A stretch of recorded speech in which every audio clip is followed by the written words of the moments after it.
અમને હવે હાર ખાયો છે કે આ અમલ હવે થશે. ખૂબ અભિનંદનને પાત્ર છે. એમાં મારી સાથે રામભાઈ તથા કેની બેને એ સમયે કોઈ હોદો નતો તો બહુ મદદ કરી છે.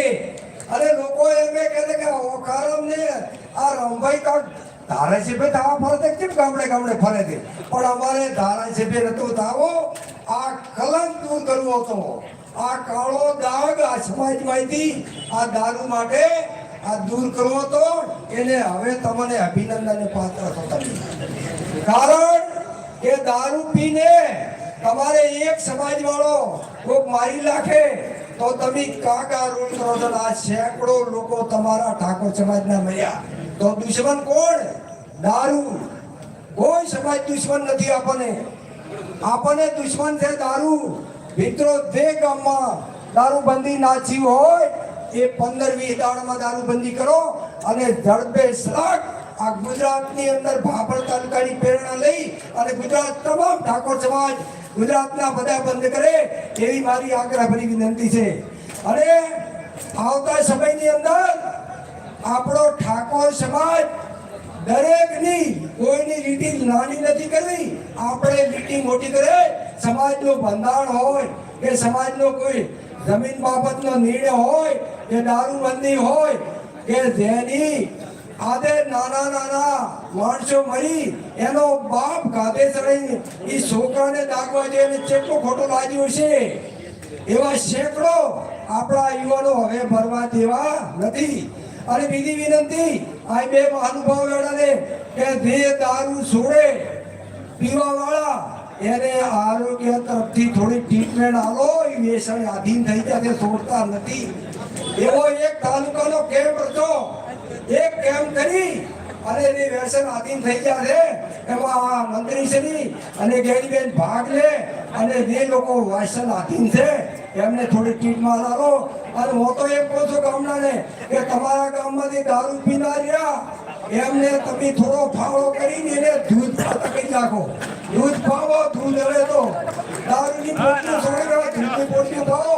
અસ્તુ ભારત માતા કી જય. આભાર આદરણીય ઓખારામજી. સ્વરૂપજી ઠાકોર સાહેબને વિનંતી માર્ગદર્શન કરશે. બોલો સદારામ બાપાની. આજે આપણો ઠાકોર સમાજ ત્યારે શિક્ષણ માટે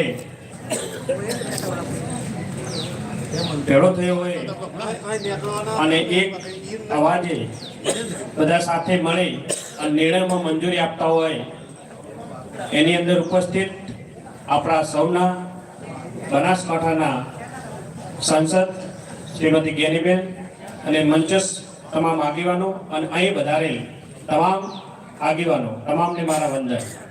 આજે ખૂબ આનંદ થાય છે કે જ્યારે શિક્ષણની વાત આવે અને શિક્ષણની વાત હાથ ઉપર લઈ અને જે વર્ષોથી આપણો પ્રશ્ન હતો, જે સંસ્થા બનાવવા માટે, જે દીકરીઓ માટે તો છે પણ દીકરાઓ માટે આપણે કોઈ સંસ્થા નથી, તેના માટેનો એક સુખદ પ્રશ્ન હતો. એ સુખદ આપણો અંત આવ્યો છે.